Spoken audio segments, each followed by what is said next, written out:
올해가 새해가 을사년이라고 하죠. 을사년, 이 푸른 뱀의 해라고 합니다. 을사년이라고 하니까요. 뭐 어느 사람들이 다 방송도 보니까 120년 전에 있었던 1905년도죠. 을사늑약, 을사오저 이런 말 여러분들이 들어보시는지 모르겠습니다. 이거를 다시 한번 이 상기해서 이야기하시는 분들이 많이 있는 것 같습니다.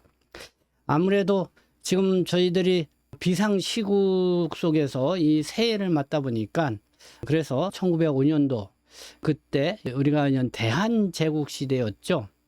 그때 저는 일제가 대한제국 그때가 이제는 이거를 국권을 어떻게 보면은 침탈을 했다 그럴까요? 뭐 그렇게 했죠. 그렇게 하면서 그때 그러니까 국권을 일제 넘긴다고 할 때 조약을 할 때 이 서명을 한 사람들 그러니까 나라를 팔아먹은 사람이라고 그래서 우리가 을사오적이다 이렇게 부르고 있습니다. 뭐 친일 이 반민족 행위자다 그리고 매국노다 이렇게 얘기를 하고 있죠. 뭐 왜 올해 새해를 맞이해서 뭐 이렇게 120년 전 1905년 을사오적 이거를 떠올리게 하냐? 그만큼 지금 우리 한국이 비상시국을 맞이하고 있어서 그때와 같은 그런 엄중한 그런 상황에 놓여 있기 때문에 그렇지 않나 이런 생각이 듭니다. 참 지금 세계 어느 나라에서도 그 유래를 찾아볼 수 없는 초유의 이 비상사태를 대한민국 사회가 이렇게 맞고 있다 이렇게 생각이 듭니다. 그 상황들을 그래서 오늘은 좀 놓고 여러분들하고 말씀을 좀 드리고 싶은데 일단은 뭐 간단하게 좀 요약해서 말씀을 드리면은 지금 대통령이 내란죄로 이 체포영장이 발부된 것도 그냥 초유의 사태이죠. 그런 상황에서 지금 대통령을 지켜야 한다고 하면서 이 대통령 관저 앞에서 또 이렇게 대치하고 있는 국민들, 이 우파 국민들이라고 할까요? 그들은 그들 나름대로 이게 국가를 지키는 애국행위다 이렇게 하면서 이렇게 대치를 하고 있고 또 한쪽에서는 이 대통령의 탄핵 비상계엄 때문에 이렇게 탄핵이 하는 것은 당연하다. 빨리 파면을 시켜야 한다.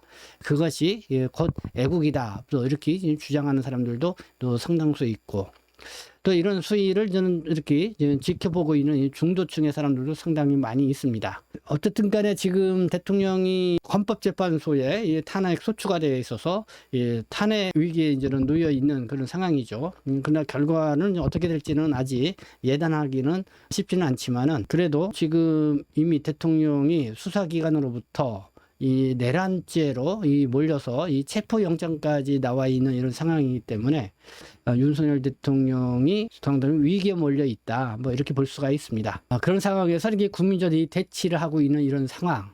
2025년도에 이렇게 좀 다소 비상시국인 가운데 암울한 이런 분위기 속에서 맞고 있는 이런 대한민국 올해는 어떨까? 뭐 이런 생각들을 당연히 해보게 됩니다.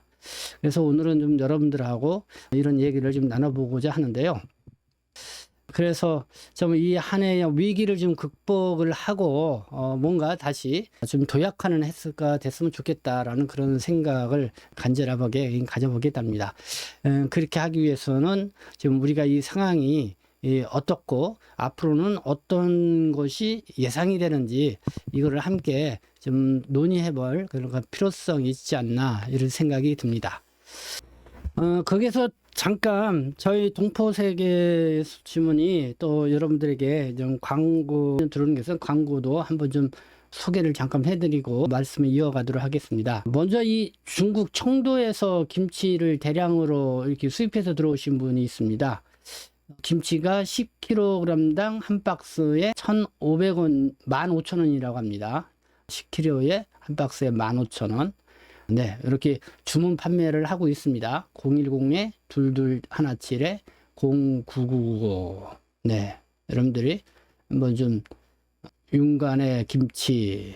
네, 몇 분들이 보시고 아주 맛도 좋고 괜찮다고 그래요. 그리고 이게 윤간의 청도, 중국 청도에서는 상당히 브랜드 가치가 있는 그런 곳이고 한국인들도 즐겨 찾아 먹는 김치라고 합니다. 이렇게 좀 뭐 대량 이렇게 들어왔다고 해서 이거 직거래로 이렇게 판매를 하고 있다고 합니다. 그리고 또 하나는 독감 예방 접종을 위한 이 세운병원 이렇게 실시하고 있죠. 독감 예방 또 이렇게 올해는 좀 독감이 어느 해보다도 더 많이 유행한다고 하니까요. 이렇게 독감 예방 받으시면 좋겠습니다. 뭐 세운병원이 뭐 계속해서 저희 동포세계에 또 이렇게 지원 겸 이 광고를 계속 내주고 있습니다. 그래서 서울 금천구에 또 가까이에 계신 분들은 여기가 세운병원은 척추 관절 전문 또 종합병원이기도 합니다. 네, 뭐 여러분들이 인터넷에서 찾아보면 또 아실 수 있을까요? 많이 또 필요하신 대로 이용을 해주시면 감사하겠습니다. 네, 또 이렇게 윤관에 이 식당 있다 이런 거 있습니다. 이렇게 좀 저희 후원하는 이 광고 잠깐 안내 말씀을 드렸습니다. 자, 보면 한국에 보면 사람들 다 이렇게 얘기를 할 겁니다. 과연 세상에 이런 나라가 다 있겠는가? 지금 뭐 대통령이 내란의 우두머리로 몰려서 이 탄핵 소추로 직무가 정지된 상태에서 이 법원으로부터 이 체포 영장까지 나온 것입니다. 과연 세상에 이런 나라가 있을까요? 이미 권력을 갖고 있는 대통령이 오죽하면 이 내란죄로 몰렸나 하는 생각도 들게 할 것이죠. 보통 이 내란이라고 하면은 뭐 쉽게 떠오르는 게 역적이라는 말, 또 쿠데타라는 말이 있죠. 그러니까 역적, 이 쿠데타, 통상 이 권력자에게 항명을 해서 일어나고 있는 경우가 일반적입니다. 근데 어쨌든 윤석열 대통령은 이 국민의 투표로 선출된 임기가 보장된 이 대통령이고, 그리고 국군 이 통수권자이자 또 행정 수반이자 최고의 이 권력자라고 이렇게 볼 수가 있죠. 그런데 어떻게 이런 대통령이 뭐 하려냐 내란을 일으키겠는가? 그래서 이 윤 대통령 측은 이 비상계엄은 대통령이 취할 수 있는 고도의 이 통치행위이다. 이 내란죄로 선동하는 이 야당 측과 이 수사 당국에 결코 이 내란죄가 성립될 수가 없다. 뭐 이렇게 입장으로 이 버티고 있는 그런 형국입니다. 이 비상계엄 선포 당시 이 국회를 향해서 윤석열 대통령은 이렇게 얘기를 했죠. 이 국회를 향해서 이 범죄자 집단의 소굴이 됐고 입법 독재를 통해 국가의 사법 행정 시스템을 마비시키고 또 자유민주주의 체제를 붕괴시키는 괴물이 된 것이다. 이렇게 말을 하면서 이 북한 공산 세력의 위협으로부터 자유 대한민국을 수호하고 그리고 우리 국민의 자유와 행복을 약탈하고 있는 파렴치한 종북 반국가 세력들을 일거에 척결하고 자유 헌정 질서를 지키기 위해 비상계엄을 선포했다. 이렇게 이유를 피력하고 있습니다. 그러면서 이제 국회 또 부정선거 의혹이 제기되고 있는 이 선거관리위원회를 표적에 두어서 이렇게 비상계엄을 선포를 했다 이런 거죠. 그러니까 여기에 대해서 상당히 창동하는 국민들이 적극적으로 나서서 이 윤 대통령을 끝까지 보호하겠다 이렇게 나오고 있는 것입니다. 그러나 이 거대 야당 측은 윤석열 대통령이 비상계엄을 선포하자마자 바로 내란의 죄로 내란의 수괴를 윤석열 대통령 지목을 하고 이 그물살 타는 이 수사를 펼치고 있죠. 그래서 그때 어쨌든 뭐 국방부 장관서부터 또 군 관계자 모두들이 지금 구속 수사를 하고 뭐 경찰청장을 비롯해서 또 서울경찰청장까지 다 이렇게 지금 구속해서 수사를 받고 있는 상당히 빠른 진전으로 이 수사가 진행돼 가고 있습니다. 그러면서 상당한 오히려 이 대통령이 국헌을 문란시켰다는 것은 국회의 기능을 마비시키려고 했다. 뭐 이런 거죠. 선관위 같은 경우도 그렇고 그러면서 오히려 내란을 일으킨 그 내란죄의 수괴로 이 윤석열을 이렇게 지목을 해서 수사를 하고 있습니다. 그래서 지금 수사가 상당히 많이 진정됐으니까 저는 그걸 기반으로 공수처에서 전 법원에다가 체포영장을 발부를 해서 체포영장이 발부가 돼가지고 좀 그런 상황까지 지금 이른 상황입니다. 그런 상황에 있어서도 계속해서 윤석열은 끝까지 여기서 싸우겠다 이런 입장을 좀 보이고 있고 이 체포영장 발부에 대치를 하고 있습니다. 자, 그러나 이렇게 대치를 하고 있지만은 과연 이 언론이 발표한 이 국민 여론을 보면은 윤석열 대통령을 내란죄로 처벌해야 한다는 여론이 압도적으로 높게 나오고 있는 것을 볼 수가 있습니다. 윤석열 탄핵을 인용해야 된다가 70.4%, 내란죄를 적용해야 한다가 67.2% 이렇게 나오고 있습니다. 이걸 보니까 이 동아일보가 리서치에 의뢰해서 지난해 12월 28일, 29일 전국 18세 이상 성인 남녀 1000명을 대상으로 실시한 여론조사 결과입니다. 그러니까 윤석열 대통령이 12월 3일 비상계엄에 내란죄를 적용해야 한다는 의견은 전체 응답자의 67.2%, 반면 적용하지 말아야 한다는 게 27.8%, 그러니까 39.4% 이 격차가 난다는 거죠. 그만큼 내란죄. 그러니까 윤석열 대통령이 오히려 이 내란죄를 지금 범하고 있다 이렇게 보는 국민 여론이 높다 이렇게 이 동아일보가 보도를 하고 있고요. 중앙일보도 볼까요? 윤석열 탄핵해야 한다 67%. 뭐 진보층에서는 거의 96% 찬성이고 보수층에서도 66%가 네, 반대 이런 여론이 나왔다 이렇게 볼 수가 있습니다. 중앙일보 여론조사에서 윤 대통령에 대해서 헌정 질서 파기에 대한 책임을 물어 탄핵해야 한다는 응답이 67%로 비상계엄은 일종의 통치 행위로 탄핵해서는 안 된다는 28% 응답보다 많았다 이렇게 나오고 있습니다. 이거는 전 중앙일보가 엠브레인 퍼블릭에 의뢰해서 2024년 12월 29일에서 30일 전국의 만 18세 이상 남녀 1006명을 대상으로 실시한 여론조사 결과입니다. 네, 이렇게 뭐 동아일보, 중앙일보, 뭐 여러분들 뭐 보면 다 보수 언론으로 이렇게 분류되는 매체이죠. 그런 측면에서 보면은 이 여론조사 결과, 결코 이 편향성을 두고 실시되었다 이렇게 말하기가 어려운 이 설문조사 결과가 아닌가 이렇게 생각이 듭니다. 그렇다고 뭐 이번 사안을 이렇게 뭐 여론에 의해서 이 판결될 수만은 없죠. 그렇게 되면 나중에 이게 뭐 인민재판이 되었다라고 하는 그런 또 비판을 받게 됩니다.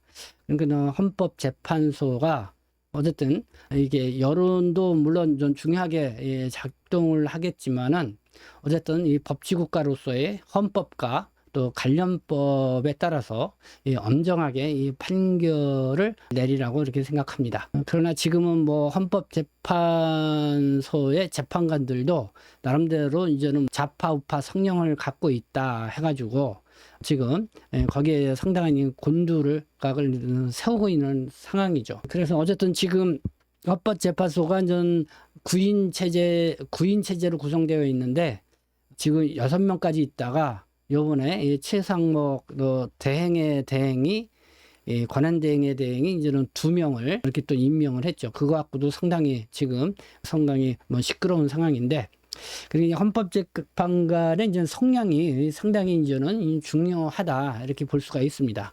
이 사람이 그러니까 뭐 좌파 쪽 성향을 갖고 있냐, 뭐 우파 쪽 성향을 갖고 있냐, 보수냐, 진보냐, 그리고 또 지금 윤석열 대통령에 대해서는 어떻게 바라보고 있느냐, 뭐 이런 성향도 상당히 중요하게 또 이렇게 작용을 할 것이다 이렇게 보고 있는 거죠. 네.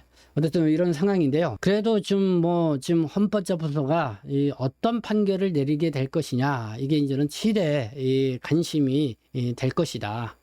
이렇게 생각을 해볼 수밖에 없을 것 같습니다. 이번에 뭐 윤석열 대통령의 탄핵은 지난 8년 전에 이 박근혜 대통령 때의 탄핵 좀 다른 면이 있죠. 물론 같은 이 보수 여당의 어떤 출신 대통령이라는 측면에서는 좀 상통하는 부분이 있지만은 이 박근혜 대통령 때의 탄핵하고 지금 윤석열 대통령 때의 탄핵은 좀 다른 부분이 있다. 그러니까 박근혜 대통령은 그 당시에 뭐 최순실이라고 하는 이 비선 실세, 그게 이제 주요 문제가 돼가지고 결국은 탄핵까지 이루어지게 됐고, 근데 이제 윤석열 대통령 같은 경우는 지금 내란죄라고 하는 참 엄청난 이 정치적 파장을 불러일으키는 이 사유로 이 탄핵 소추가 된 상황입니다. 그러니까 완전히 성격이 다르죠. 그러니까 최순실과는 비선 실세, 거기에다가 어쨌든 뭐 경제적 어떤 그런 공유 뭐 이런 것 때문에 어떤 같지만, 이거는 내란죄라고 하는 어쨌든 이 상당히 뭐랄까 엄중한 그런 사안으로 이 탄핵 소추가 된 그런 상황이다. 그러니까 이 박근혜 대통령은 탄핵이 뭐 인용이 돼서 파면이 되는 것으로 뭐 이렇게 뭐 좀 사안이 뭐 정리되었다고 볼 수가 있지만은, 만약에 이제 윤석열 대통령 같은 경우는 탄핵이 헌법재판소에 인용이 되었다, 뭐 인용된 대로, 아니면은 거부가 됐다, 기각이 됐다, 또 기각된 대로 거기에 대한 파장, 여파, 그거는 상당히 또 클 거다. 가늠할 수 없는 그런 상황들이 또 전개될 것이다. 이런 거를 예측해 보게 됩니다. 그래서 좀 그 부분을 좀 우리가 주요 있게 좀 봐야 된다는 거죠. 그냥 윤석열 대통령이 과연 헌법재판소의 탄핵 여부, 그러니까 탄핵이 인용되느냐 아니면은 기각되느냐 여부, 그냥 언제쯤 시점으로 이제 그게 결정이 될 것이냐. 지금 주요하게는 4월 10일인가요? 그 이전까지는 결정될 것이다. 이렇게 하는데, 어쨌든 헌법재판소는 지금 8인 체제를 좀 구성을 했기 때문에 좀 빠른 속도로 아마 진행이 좀 될 거라 생각합니다. 거기에 따라서 윤석열 대통령이 아주 거기에서 적절히 대처해 나가겠다 이런 입장을 보였기 때문에 나름대로 거기에 대한 치열한 좀 공방이 좀 펼쳐지리라 생각이 들지만은, 어쨌든 그 탄핵에 있어서 윤석열 대통령이 탄핵에 헌법재판소에서 용인하느냐 그렇지 않느냐에 따라서, 용인하면 용인하는 대로, 그렇지 않으면 그렇지 않은 대로 또 거기에 따른 여러 가지 후과들이 또 펼쳐지게 될 것이다. 이런 거를 우리가 예상을 해볼 수 있다. 이렇게 생각이 듭니다. 만약에 이제는 헌법재판소가 탄핵을 용인을 했다. 그러면 윤석열 대통령 바로 이제는 파면이 되겠죠. 그리고 나서 내란 수괴로 또 처벌을 받게 되는 그런 수순을 밟게 되리라 생각합니다. 그렇게 되면은 윤 대통령을 이렇게 보호하고자 했던 사람들, 내란을 동조한 세력으로, 또 어쨌든 그 체포 영장을 발부해서 갔을 때 그거를 방해를 했으니까 거기에 대한 업무 방해죄 이런 거를 막 더 씌워서, 다들 또 어떻게 보면은 거기에 따른 상당한 또 피바람이 나올까요? 어쨌든 그런 것들이 좀 예상될 수가 있겠죠. 그런 내란 동조 세력이다 해다 가지고 다들 거기에 따라서 또 지금의 글쎄요, 그냥 대통령이 파면됐으니까 모든 것이 유한보다 괜찮다 이렇게 갈 거라고는 보지는 않습니다. 거기에 따른 지금의 거대 야당의 이 성향을 봐서는 상당한 흥기를 얻어서 완전히 이제는 뿌리째 박살내고자 하려는 그런 움직임이 있지 않겠냐 이런 거죠. 그렇기 때문에 지금 아마 이 윤 대통령을 옹호하는 사람들 아마 이런 후과를 감수하면서까지 결사적으로 이 탄핵 반대를 외칠 수밖에 없지 않나 이런 생각도 갖게 됩니다. 한번 볼까요? 자, 민주당 내란을 옹호하는 국민의힘 유튜버 10여 명을 고발을 했다. 내란 선전 이렇게 하겠다 이렇게 나왔죠. 이거 한번 기사를 한번 볼까요? 12월 3일 비상계엄 내란을 극단적으로 옹호하는 국민의힘 지도부 인사와 그거 유튜버 10여 명에 대해서 야당이 내란 선지자를 고발을 추진을 한다. 더불어민주당은 28일 윤석열 대통령의 비상계엄이 정당한 계엄 선포였다고 주장하는 국민의힘 인사들을 내란 선전죄로 고발하겠다고 밝혔다. 형법은 내란 실행뿐만 아니라 예비, 음모, 선동, 선전에 대해서도 3년 이상의 징역이나 금고에 처하도록 규정을 한다. 민주당 내란 극복 국정안정특별위원회 법률대책단장인 이용우 의원은 이날 국회에서 열린 특위회의에서 계엄이 정당했다고 하거나 내란 행위였다는 것을 부정하고 대통령 탄핵 소추를 반대하며 탄핵이 곧 내란이라는 식의 선전선동이 난무하고 있다며 일괄 고발하겠다고 밝혔다. 그렇게 하면서 민주당 조성래 수석대변인은 특위 이후 취재진에게 국민의힘 정치인과 유튜버 등을 포함해 약 10여 명을 이르면 30일 고발할 것 같다. 그리고 국민의힘 지도부 인사 등 주요 정치인을 포함될 것이다. 이렇게 얘기를 했죠. 네. 이런 보도까지 나온 바가 있습니다. 물론 이렇게 보도가 나가고 나니까 또 여기저기서 반발도 하기도 하고요. 그러니까 잠깐 주춤 들어가긴 생각이긴 하지만은, 만약에 헌법재판소에서 윤석열 대통령의 탄핵이 용인이 되게 나면은 그때는 분명히 이제는 내란을 일으킨 것이 이제는 거의 확실화된 거죠. 그렇게 되면은 아마 민주당에서 윤석열 대통령을 옹호했고 이런 것도 동조했던 그런 거에 대해서 상당하게 또 가해서 나오지 않을까라는 그런 예상을 해볼 수가 있는 그런, 예측해 볼 수 있는 그런 기사가 아니었나 이런 생각이 듭니다. 네, 그래서 여러분들에게 소개를 해드렸고요. 근데 반대로 이 헌재가 탄핵을 용인하지 않게 될 경우, 그러니까 윤석열 대통령의 탄핵을 기각을 했을 경우, 그러면 윤석열 대통령은 대통령직으로 복귀를 하게 되는 거죠. 그러면 역시 이 비상계엄에 대한 이 정당성을 또 부여받게 되는 거죠. 그럼 그렇게 부여받게 되면은 거기에 따른 또 다른 이 피바람이 불지 않겠는가, 뭐 이런 생각도 갖게 됩니다. 그러니까 대통령을 내란죄로 몰아서 수사한 기관은 물론이고, 와 역시 이 동조한 사람들에게 이 반역자라고 하는 프레임을 이렇게 덧씌워서 또 이렇게 설 자리가 없도록 할 그런 공산이 크다는 거죠.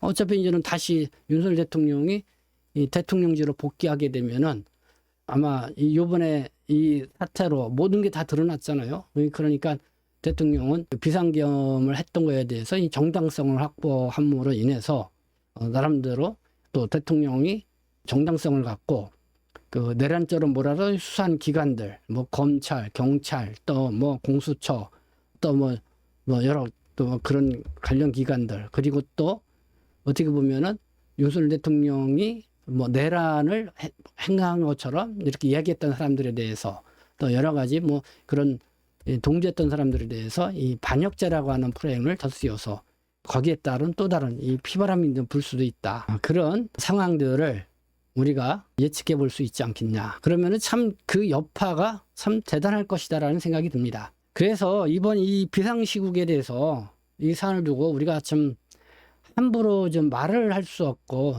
나설 수도 없는 것이다. 그래서 이제 여당인 국민의힘이 그 국민의힘 의원들이 이 대통령의 이 비상계엄은 잘못된 이 불법계엄이다고 이런 입장을 보이면서도 이 대통령 탄핵만큼은 막아야 된다라는 이런 입장을 취할 수밖에 없었던 이유.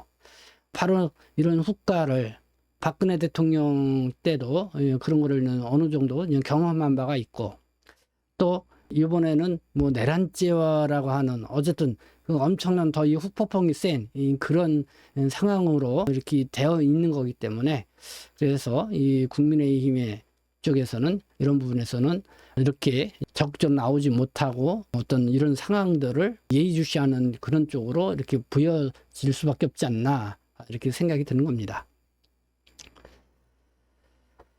네, 그래서 참 이 비상시국에 우리들은 뭐 동포분들이랄까요? 아니면 그렇지 않은 분들을 보면은 이런 상황들을 잘 파악을 하고 우리가 이 접근을 할 필요가 있다, 이런 생각이 듭니다. 윤석열 대통령의 이 비상계엄 선포, 네, 뭐 야밤 시간대 6시간 만에 완전히 뭐 종료가 된, 어떻게 보면 뭐 세계 역사에서도 차벌점 참 유례가 없는 그런 비상계엄이었지만은 그 여파는 2025년 올해 내내 길게 가지 않을까 참 우려가 됩니다. 그래서 대한민국 운명에 이 서명이 긴 이 먹구름이 덧씌워진 것 같다라는 그런 생각이 듭니다. 그러면 이 윤석열 대통령 이 비상계엄과 관련돼서 좀 이걸 해봐야 될 것 같습니다. 그 원인이죠. 일단은 제가 볼 때는 이런 대한민국이 이런 상황에 처한, 이런 비상시국에 처하게 된 거, 윤석열 대통령이 그 첫 번째 원인이라고 생각합니다. 윤석열 대통령이 처음 시작할 때부터 여소야대, 그러니까 집권 여당이 국회에서 의석수를 적게 받고 야당이 의석수를 많이 갖는 그런 상황이었었죠. 그렇게 되다 보면은 윤석열 대통령이 어쨌든 안정적으로 국가를 이끌어 가려면은 야당과의 대화 노력을 그래도 했어야 되는데, 그리고 또 국민들을 잘 설득시켜 나가는 그런 노력들을 했어야 되는데, 초기에는 좀 그런 노력을 좀 보였다고 생각합니다. 지금 뭐 청와대를 나와서 용산으로 이렇게 집무실을 옮긴 것도 그런 노력의 일환으로 이렇게 했다, 이렇게 생각이 드는데, 그러나 사실 좀 그런 부분들이 상당히 부족했죠. 국민적 지지율이 계속 떨어지는 상황에 있어서도 계속해서 뭐 개혁이다 해가지고 너무 강하게 그냥 밀어붙인 그런 측면들이 있습니다. 특히 뭐 의사 문제, 의사개혁 문제라든지 의료개혁이라고 하죠. 그런 것도 있고, 그리고 또 뭐 최상병 사건인가요? 그것도 그렇고, 뭐 이태원 또 사태도 그렇고, 그리고 또 이 군대 문제도 그렇습니다. 이 병사 월급을 한꺼번에 200만 원을 올린다고 그러니까 이 초급 장교라든가 어쨌든 부사관들 의 위상이 뚝 떨어져서 지금 어쨌든 그런 위기. 그래서 이 국민적 어쨌든 그런 여기에 대한 상당히 이 반론이 있음에도 불구하고 어쨌든 윤석열 대통령이 너무 그걸 밀어붙이는 그런 부분. 그래서 한편으로는 이 대통령의 권한이 너무나 세구나. 이 대통령 권한을 좀 줄여야 된다. 하는 그런 저는 국민적 여론으로 상당히 있었죠. 뭐 저도 그렇게 생각을 했으니까요. 그래서 이렇게 비상시국을 치닫게 한 거는 결국은 윤석열 대통령의 책임이 첫 번째 크다. 뭐 이렇게 말씀을 드릴 수가 있고, 그렇다고 무조건 이 비상계엄을 선포한 윤석열 대통령만 또 탓할 수도 없다. 또 이렇게 봅니다. 왜냐하면은 그래도 윤석열 대통령은 국민이 뽑은 또 대통령이고, 그렇지만은 더불어민주당 같은 경우는 처음부터 또 이 야당은 국민이 뽑은 대통령을 인정하지 않고 처음부터 계속 뭐랄까요? 거부 운동을 했죠. 좀 다소 민주당이 직접 나서지는 않았지만은 어떤 거부 운동을 했습니다. 그러면서 계속해서 뭐 탄핵을 했고, 그다음에 줄기차게 계속 특검 뭐 이런 걸 하면서 어쨌든 윤석열 대통령의 그냥 발목을 잡았습니다. 그리고 이번에 이제는 2025년 예산 편성을 할 때 예산 삭감을 아주 뭐 대폭적으로 했고, 이 대통령의 이 특활비도 뭐 문재인 대통령 때는 뭐 92억인가 뭐 얼마나 됐다는데 이번에 특활비를 완전히 제로 빵원으로 이렇게 했잖아요. 그렇기 때문에 대통령으로서 이 특활비가 완전히 제로 0원으로 했으니까 뭐 대통령 활동 더 이상 하지 말아라 이런 거랑 마찬가지죠.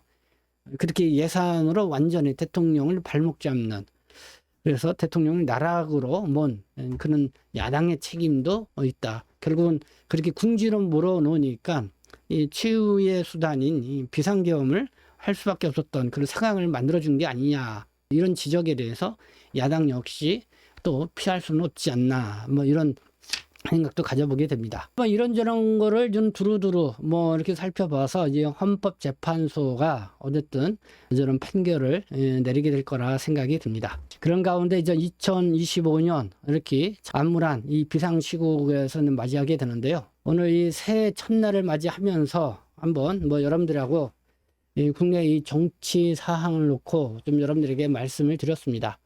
왜냐하면 이런 비상시국에 있어서 정말 우리가 말 한마디도 좀 조심스럽게 해야 되고, 행동도 그렇고 모두 이런 것들을 조심스럽게 해야 되는 그런 상황이라 생각이 들기 때문에 그렇습니다. 그래서 앞서 제가 또 말씀을 드렸지만은 뭐 미국 트럼프 취임으로 이제 국제관계도 더 복잡해질 것 같고요. 또 북한은 또 러시아에 완전히 붙어서 이 중국과 또 이 거리를 두고 있고, 여기에 그냥 대한민국 정치적 이런 혼란까지 겹쳐서 우리가 그냥 동북아 지역 정세도 상당히 이 불안정 속에 놓여 있는 오늘 한 해 더 가중되는 그런 한 해가 아닌가, 이렇게 되지 않을까 이런 생각이 됩니다. 그리고 이런 상황 인식을 우리가 갖고 정치적으로 또 예민한 문제에 있어서 말하는 거에서 우리가 좀 절제하고 이 분별력과 이 통찰력을 가져야 되자, 이런 생각이 듭니다. 그래서 2025년 14년 이 뱀띠해, 이 뱀이 지혜와 이 통찰에 상징하는 동물이라고 하잖아요. 우리가 어떤 뱀 같은 지혜를 갖고 새해에 우리 다들 비상시국 이런 위기를 잘 극복해 나가는데 우리가 같이 좀 노력을 해야 되지 않나, 이런 생각이 듭니다. 그런 취지에서 오늘 뭐 여러분들하고 이렇게 이야기를 나눠봤습니다. 여러분들 같은 새해 복 많이 받으시고요. 그래도 우리는 이 위기를 잘 극복해 나갈 수 있다고 하는 이런 희망 갖고 또 열심히 새 출발을 했으면 좋겠습니다. 지금까지 시청해 주셔서 감사합니다. 저는 동포세신 대표 변장 김영필이었습니다.